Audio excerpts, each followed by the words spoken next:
불교의 창시자 석가모니를 잘 아실 텐데요. 이 석가모니는 본래 고대 인도의 그 왕궁에서 태어난 왕자라는 것은 다 아실 것입니다. 그래서 본래 정말 호의호식하며 그렇게 평생을 살아갈 수 있는 그런 자리에 있었습니다. 그런데 어느 날 이 석가는 도대체 왜 사람들은 그렇게 하나같이 고난과 고통을 면치 못하고 다 그렇게 살아가는 것일까? 인간에게 고난과 고통은 도대체 왜 찾아오고 왜 인간은 그 속에서 허덕이며 사는 걸까? 더 나아가서는 인간에게 있어서 생로병사, 태어나서 늙어가고 그리고 병이 들고 죽고 어느 한 인간도 여기서 자유하지 못하고 다 그렇게 살아가는 모습을 이렇게 지켜보면서 정말 아주 근원적인 그런 궁금증이 있었던 거죠. 전 남다른 궁금증을 가졌습니다. 그래서 그 왕궁을 딱 저버리고 길가로 나온 거예요. 그래서 그 길가에 나가서 그 모습을 직접 보면서 그 문제 하나를 놓고 계속해서 묵상을 한 거죠. 한 6년을 그렇게 했다고 그러죠. 그런데 한 6년 동안을 그 문제를 놓고 얼마나 많은 생각을 했겠어요? 오직 그 한 가지만을 놓고 생각을 했으니까. 6일 동안만을 생각해도 뭔 생각이 나올 것 같은데 6년 동안을 그렇게 불교 용어로는 참선을 하면서 그렇게 수행을 했는데 결과적으로 대각견성이다라는 그런 표현을 쓰고 있습니다만은 의미를 부여하면 엄청난 걸 발견한 건데 또 생각해보면 아무것도 발견한 게 없어요. 그래서 그걸 그냥 비교종교학이라는 게 있는데 그걸 통해서 이렇게 그 불교의 이 석가모니가 깨달은 대각견성의 결론을 생각하면 딱 한 가지로 얘기해요. 빌공을 배웠다. 빌공. 인간은 그렇구나. 아무것도 아니구나. 인간은 그대로 텅 빈 존재구나. 거기에 그냥 담겨지는 대로 살아가는 거구나. 그렇게 떠나는 거구나. 뭐 흔한 표현으로 공수래 공수거 이런 표현을 하는데 이것도 다분히 이렇게 이런 깨달음에서 왔다고 할 수 있겠죠. 분명히 이 말이 틀린 건 아니에요. 그런데 어마어마하게 참선하고 어마어마하게 수행을 했는데 결국 결론은 원점에 왔다고 해도 뭐 과언이 아니에요.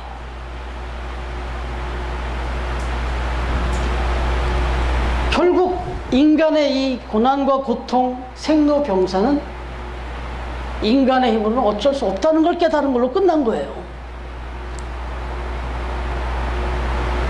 여러분, 그런데 성경에는 6년 동안 나가서 우리가 대각견성을 하지 않으셨어도 성경에는 너무 명쾌하게 이 대답이 나와 있어요. 왜 인간이 고난과 고통의 연속 속에서 살아갈 수밖에 없고 인간은 누구나 태어나면 늙고 병들고 결국 마침내 죽음을 맞이하게 되는지 이 대답이 창세기 딱 열면 바로 나와요. 인간이 이렇게 불행한 존재로 전락되어졌던 그 배경에는 원래 아니었다는 거죠. 원래 인간은 에덴 동산에서 하나님과 함께 정말 행복하게 너무나도 완벽하게 충족된 상황에서 그렇게 살아갈 수 있는 존재로 지어졌었는데 그 하나님과 단절되면서부터 고난도, 고통도,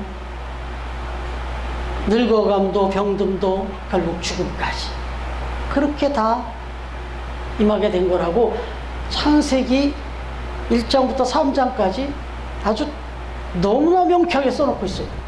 근데 너무 쉽고 너무 명쾌하니까 사람들이 안 받아들이네요, 이게. 여러분, 사실 그 창세기 초반을 딱 들어가 보면 결국 하나님의 품을 떠나버렸기 때문에 이런 비극이 왔다는 거. 생명까지도 단절되는, 결국 죽음으로 이르게 되는, 딱 단절되는 순간부터 죽음이 이르는. 그렇지 않습니까? 뭐 제가 군선교 그 진중세례식 가서 그 병사들에게 복음을 전할 때마다 늘 하는 얘기였습니다만은, 제가 핸드폰을 가지고 여러분들 앞에 나올 때 집에서는 충전을 충분히 해갖고 왔습니다. 100% 충전을 하고 나왔는데, 지금 여러분 앞에 서서 지금 제 핸드폰을 꺼내보니 지금 벌써 30%가 사라졌네요. 이제 70%밖에 안 남았네요. 이게 뭘 의미하는 걸까요? 핸드폰이 저 충전기를 통해서 그 무한한 공급이 되는 전원에 꽂혀 있을 때, 붙어 있을 때는 계속 100%입니다. 단 1%도 줄지 않아요. 그런데 이게 딱 단절되는 순간부터 죽어가는 거다. 인생이 하나님 앞에서 딱 떨어져, 영원한 그 하나님에서 딱 단절되는 순간부터 죽어가기 시작한 거다. 그리고 결국 내 수고로, 내 이마에 땀이 나야만 먹고 살 수 있는 그런 인생이 돼버린 거다라고 성경에 분명히 나와 있다. 그래서 아주 쉬운 예로 예수님은 탕자의 비유를 들어주시죠.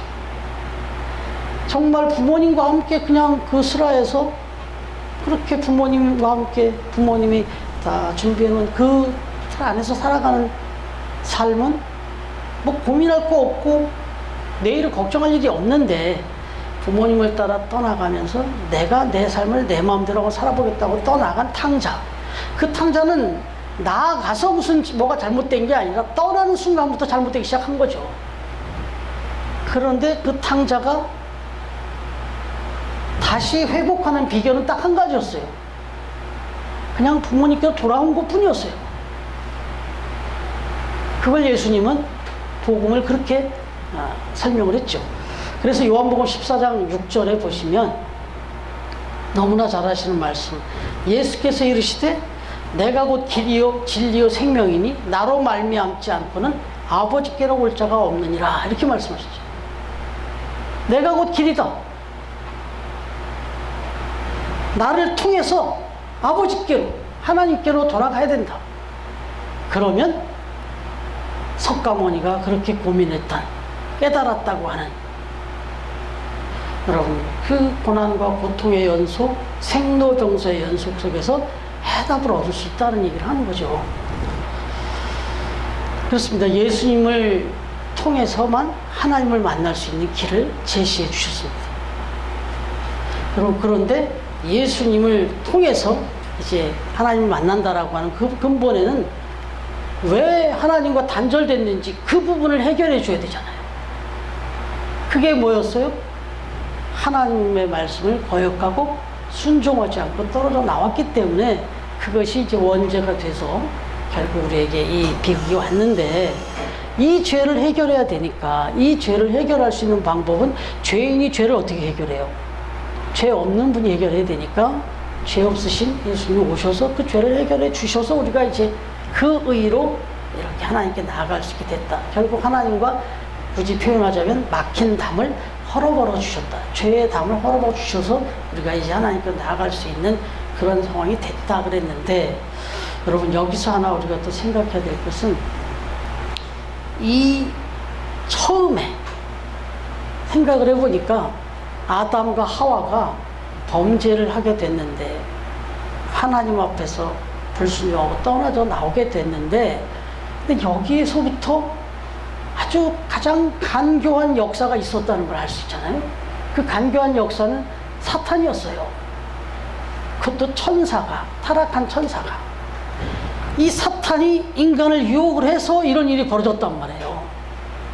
그러니까 예수 그리스도를 믿고 그 길을 따라가야 되는데 지금도 계속해서 방해하는 요소가 있어요. 그게 사탄이에요. 처음에 하나님과의 관계를 끊어놓는데 역할을 한 것도 사탄이었다면 이제 다시 하나님께 돌아갈 수 있는 길이 열렸는데 또 이걸 방해하는 존재도 사탄이라. 여러분, 이 사탄은 저와 여러분이 인간적으로는 대적이 되질 않습니다. 게임이 되질 않아요.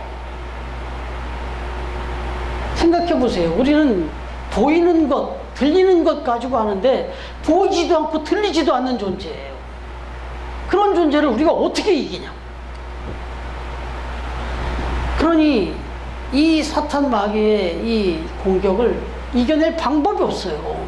그래서 이 또한 주님의 도움을 구할 수밖에 없는 거죠.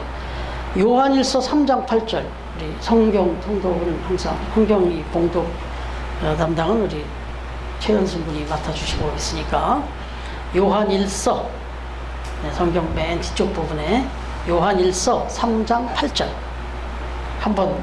죄를 짓는 자는 마귀에게 속하나니 마귀는 처음부터 범죄합니다. 하나님의 아들이 나타나신 것은 마귀의 일을 멸하려 하십니다.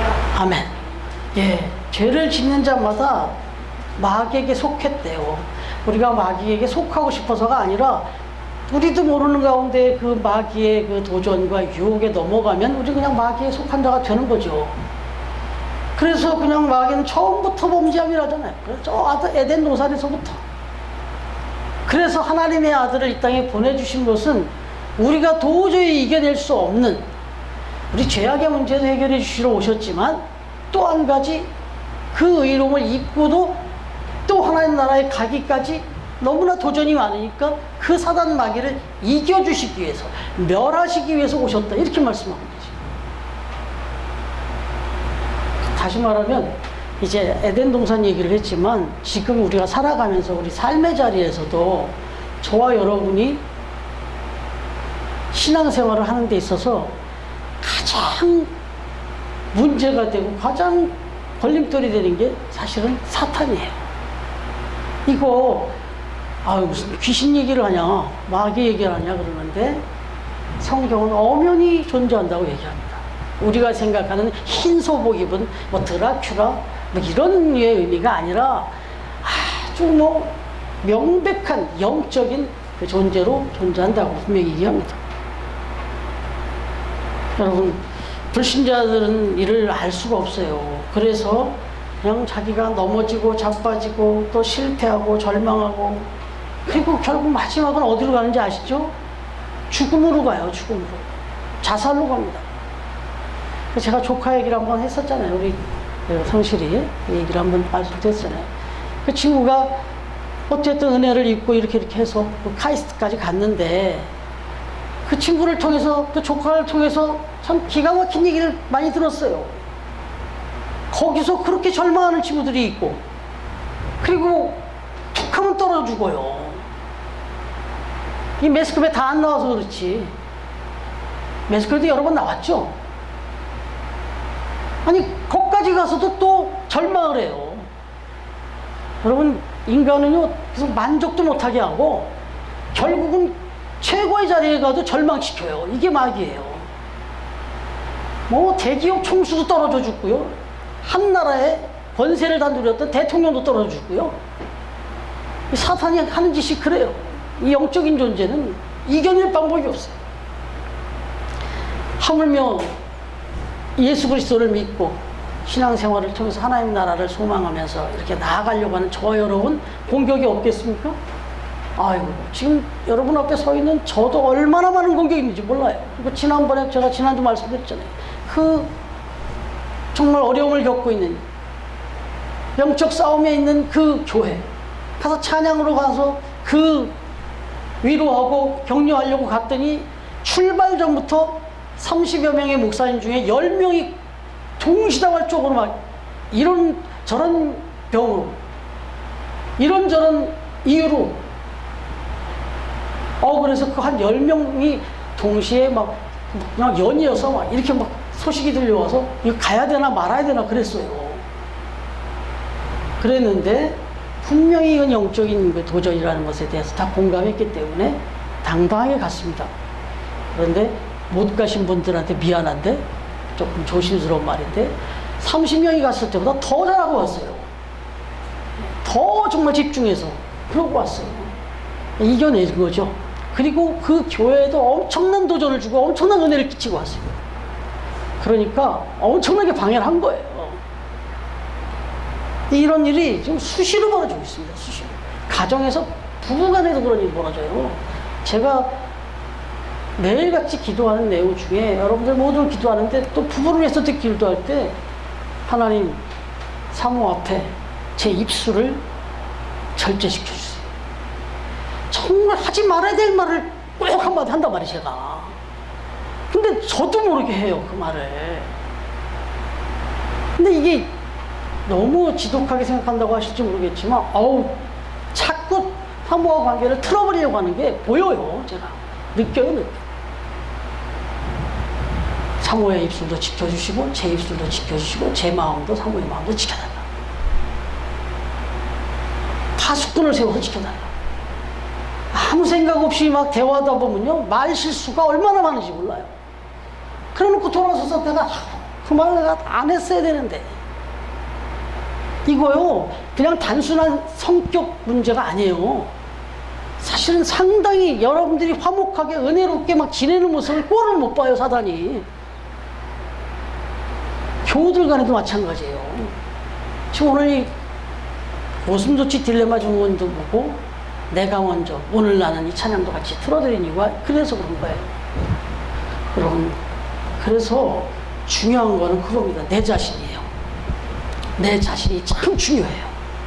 분명히 하나님께서 예수 그리스도를 통해서 구원의 길도 열어주셨고 다 길까지 안내를 다 해주시고 계신데 중요한 건 나예요. 내가 믿어야 돼. 내가 잘 믿어야 돼. 그래서 이 미혹에 넘어가지 않아야 된다는 거예요. 예수님을 믿고 신앙생활을 열심히 한다고 하면서도 세상 사람들이 하는 걱정 똑같이 하고 있어요. 세상 사람들이 하는 고민 똑같이 하고 있다. 똑같이 불안해하고 똑같이 근심하고 똑같이 염려하고 살아요.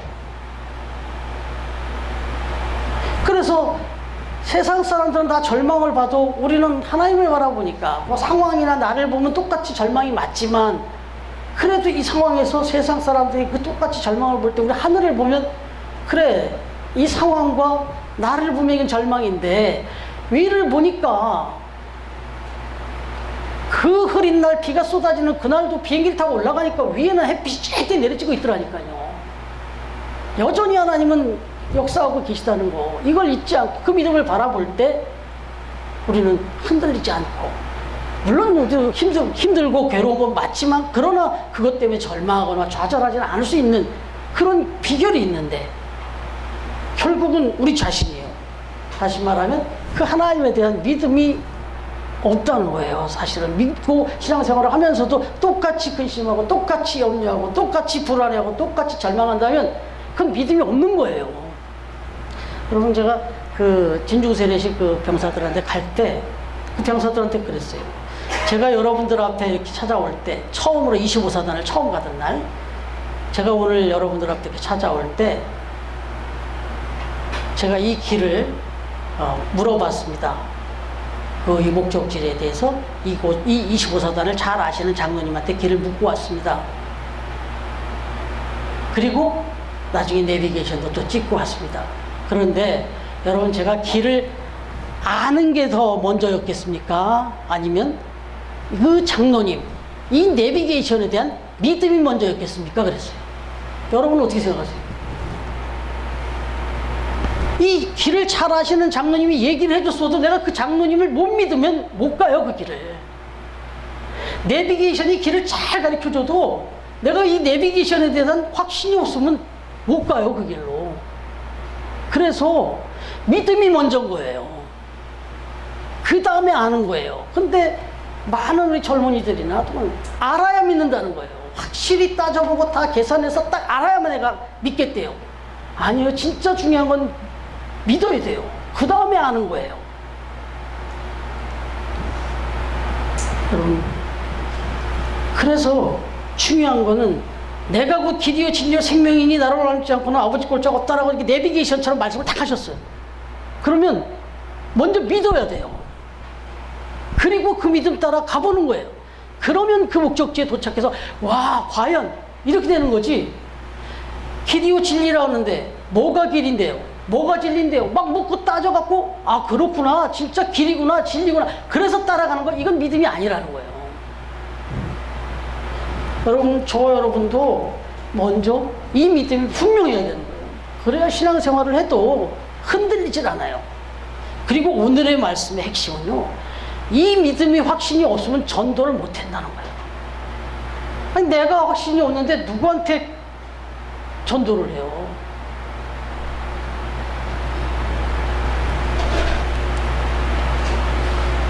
우리 한중국 목사님이 언제 왔죠? 금요일 날 왔나요? 네. 서산에 그 한중국 목사님이 이제 자녀하고 병원에 좀 관련이 있어가지고 오셨어요. 근데 왔는데 이제 여기서 뭐 얘기하고 차 마시고 하다가 보니까 뭐 금요일 날 그 시간까지 뭐 그 시간부터 뭐 엄청 막힐 거라 생각을 안 했기 때문에 막 얘기하다가 이제 한 3시쯤 넘어서 아 이제 가야 되겠다고 이제 일어나서 나가려고 딱 찍어보니까 보통 1시간 반 안에 갈 수 있는 거리인데 3시간 반이 지키는 거예요. 벌써부터 막히기 시작하는 거야 이제. 그래가지고 이 목사님이 빨리 서둘러 가야 되겠다고 출발을 했어요. 근데 한 2시간이 지났는데 전화가 왔어요. 그래서 빨리 도착하셨네. 어떻게 이게 돼? 아니요 도착 안 했어요. 아직 서해대교도 못 건너갔어요. 그러는 거예요. 아니 어떻게 된 거예요? 그랬더니 아니 길을 가다 보니까 내비게이션이 막 안내를 가는데 막 너무 막 눈으로 보니까 너무 막 꽉 막혀있고 막 아이는 막 짜증을 내고 이게 답답해 죽겠더래요. 근데 보니까 곁길이 있더라는 거예요. 그래서 국도 쪽으로 빠질까? 뭐 이런 생각이 들었다는 거야 이제. 그래갖고 들어갔는데 이게 뭐 내비게이션이 돌리면서 하는데 또 자기 그 길을 갔더니 거긴 막 더 막혀있더라는 거야 막. 그때부터 이제 막 더 이제 짜증이 나가지고 저한테 전화할 때는 막 짜증이 너무 막 폭발해갖고 이걸 어디다 쏟을 데가 없어갖고 저한테 전화를 했대요. 이렇게 되는 거예요 이게. 우리가 하나님을 믿고 하나님을 따라간다 할 때도 왜 거기에 고난이 없고 고통이 없겠습니까? 많은 그럼에도 불구하고 그분을 신뢰하고 가보는 거예요. 거기에 내가 생각했던 내가 판단했던 것보다 더 깊은 더 아주 분명한 길이 있더라는 거죠. 여러분 그래서 이 확신 이 절대 믿음이 있어야만 누구한테도 전할 수가 있어요.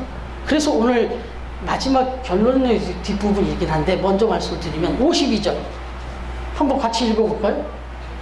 시작. 제자들은 기쁨과 성령이 충만하니라.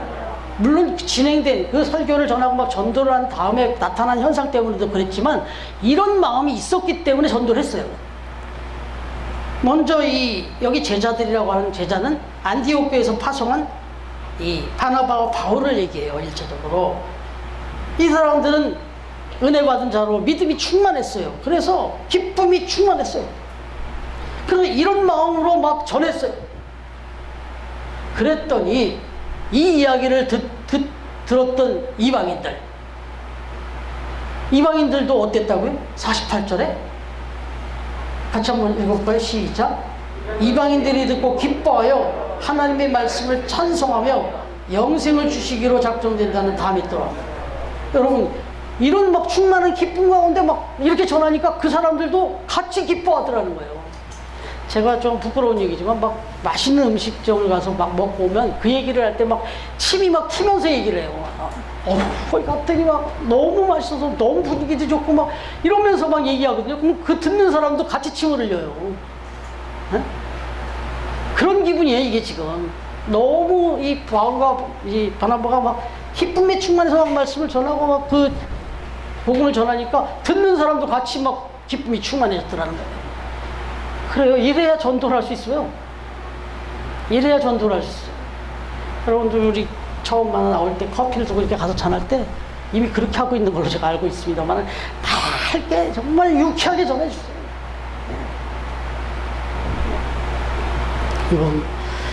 그런데 참 기가 막힌 거는 여기 보니까 유대인들이 다 거절해버렸다고 걷어차버렸다고 나와요. 이렇게 기쁨에 차서 확신해서 전했는데도, 그래서 이걸 듣는 이방인들이 막 다 막 기쁨에 찼는데 이 유대인들은 다 걷어찼다는 거예요. 이 이야기를 조금 100%다 맞진 않아도 좀 이해를 돕기 위해서 예를 하나 들어드리면, 오스트리아 비엔나에서 활동하던 외과 의사인데 이 무혈수술, 무혈입니다. 무혈수술, 그러니까 소위 요즘 말하는 레이저 수술, 그런 비슷한 그런 시술을 처음으로 시도했던 의사가 로렌스 데이비드 박사입니다. 근데 이분이 한 번은 절망에 빠진 시카고의 아주 백만장자의 딸을 이렇게 치료해 주신 일로 아주 매스컴을 타고 유명해진 때가 있었습니다. 근데 그래서 이제 시카고에서 그 수술학회에서, 그것도 이 무혈수술로 그렇게 치료를 해냈는데, 이 미국의 그 수술학회에서 초청을 와서 미국을 가게 됐는데, 이게 이제 강의를 하다 보니까 여기저기서 강의가 쇄도하고 인터뷰가 쇄도하고 그러다 보니까 너무너무 힘들어. 너무너무 피곤했던 거예요. 그래서 어느 날은 호텔에서 조금 이제 아무 얘기도 안 하고 그냥 혼자 그냥 좀 바람 좀 쐬야 되겠다, 좀 쉬어야 되겠다 하고 산책을 나갔대요. 근데 얼마나 갔는지 한참 간 모양이에요. 그러다 보니까 길을 잃었어요. 그런데 마침 또 그때 막 천둥과 번개가 치면서 막 엄청난 비가 쏟아졌던 거예요. 큰일 났잖아요. 그래가지고 막 두리번 하다 보니까 작은 인가가 하나 있더래요.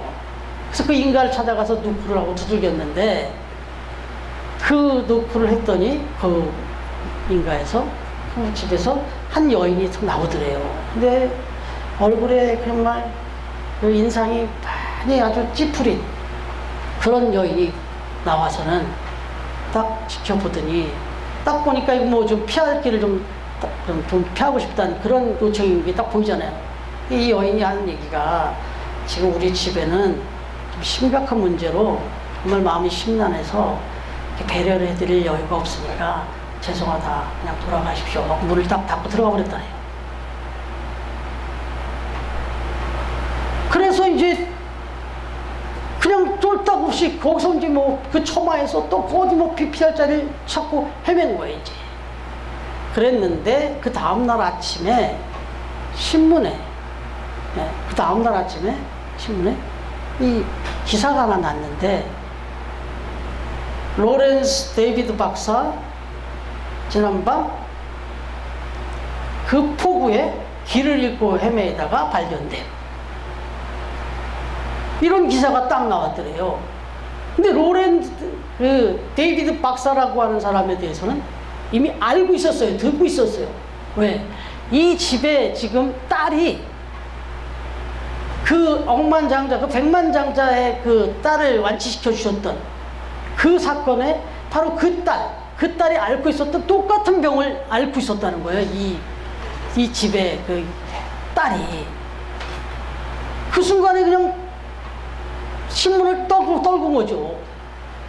아니, 그날, 어젯밤에 찾아왔던 그 문을 들었던 그분이 로렌스 데이비드 박사였다라는 사실이, 만약에 그분을 그냥 들였다면, 자기 딸을 봤다면 살 길이 열렸을 텐데.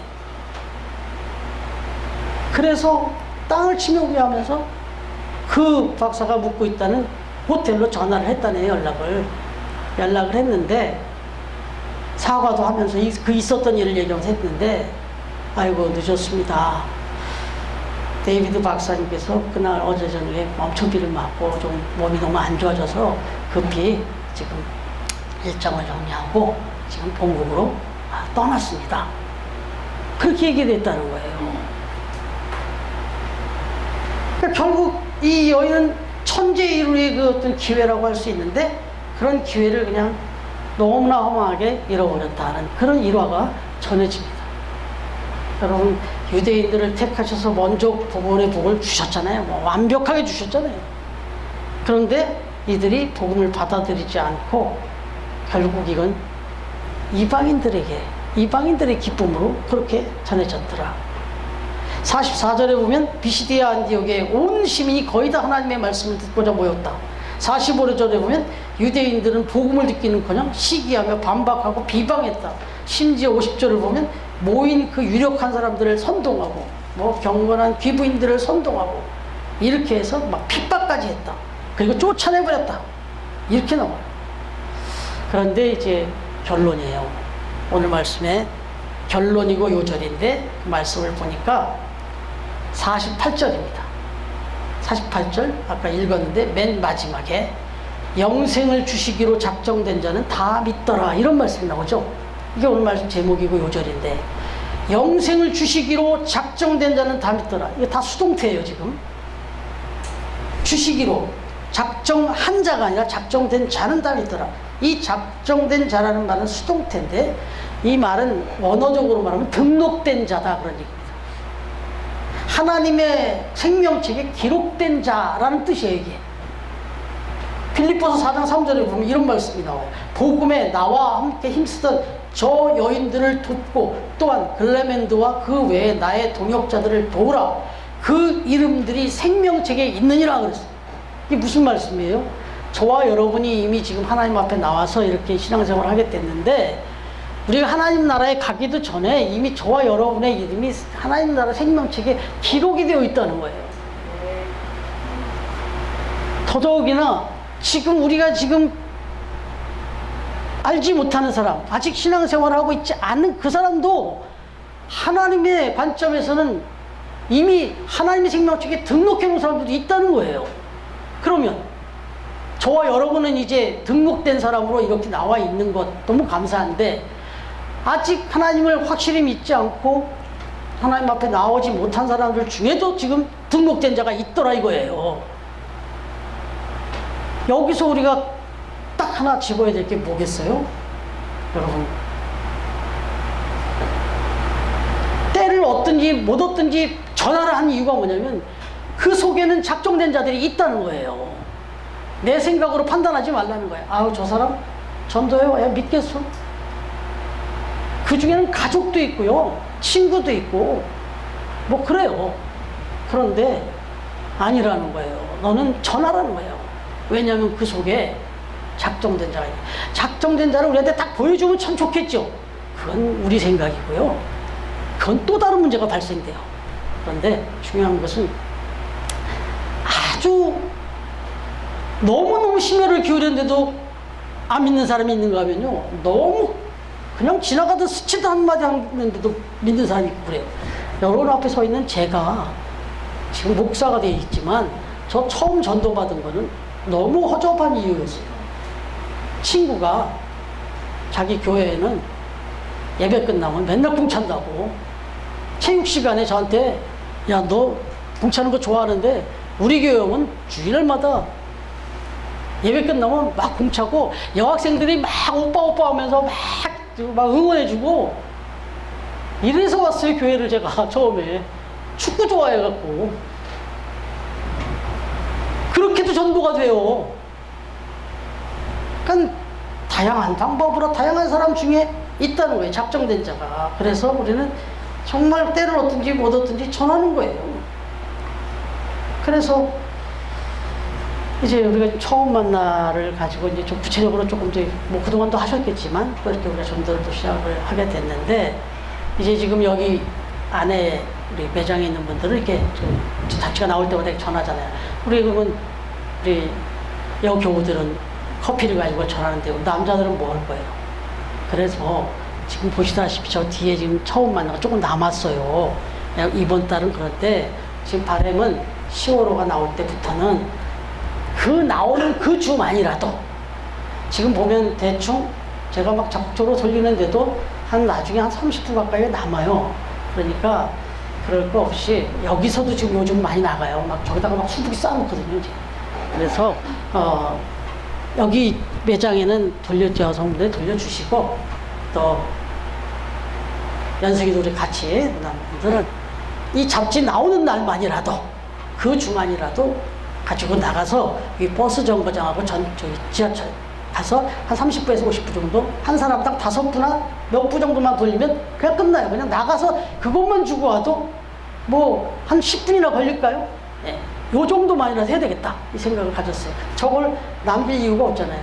그래서 이제 이게 막 더 좀 막 반응을 얻어서 열매가 나타나고 그러면 저걸 200부, 300부도 만들 수 있는 거니까 아무튼 또 좋은 방법 있으면 말씀해 주시고 그렇게 좀 해보려고 빠르면 이번 10월부터 아니면 뭐 11월부터 그렇게 계획을 하고 있으니까 기도해 주시기 바랍니다. 여러분 사도 바울이 로마서 1장 16절에 복음은 모든 믿는 자에게 구원을 주신 하나의 능력이다 그렇게 얘기했어요. 이 말씀을 단단히 믿은 분이 있는데 존 게디라고 하는 선교사인데 이분이 남태평양의 어느 작은 마을 그 섬에 들어가서 이제 평생 선교사로 그렇게 수신하고 결국 헌신하고 그렇게 그곳에 묻혔어요. 그런데 그 지역에 그 섬에 있는 사람들이 섬 주민들이 이 선교사님의 무덤에다가 비석을 세워가지고 거기다 글을 써놨어요. 근데 이 글이 기가 막혀요. 뭐라고 써놨냐면 그가 이 섬에 처음 들어올 때는 단 한 사람의 크리스찬도 없었다. 단 한 사람의 크리스찬도 없었다. 그런데 그가 하나님 품으로 떠난 지금은 단 한 명의 넌 크리스찬도 없다. 이걸 그 선교사님의 비문에 써놨다는 거예요. 여러분 감히 도전합니다. 저와 여러분의 비문에 이런 글이 쓰여질 수 있다면, 이런 류의 그 비문이 쓰여질 수 있다면 이것보다 더 큰 영광이 어디 있겠어요. 오늘 또 이렇게 가족도 많이 만나시고 또 여러 사람들도 이렇게 만나고 하는 이런 좋은 기회에 또 이런 말씀을 주신 것 의미 있다 생각합니다. 바라기는 훗날 우리의 삶 속에도 또 좋은 교회에 대한 평가도 이런 멋진 평가가 있어질 수 있기를 주님의 이름으로 축원합니다.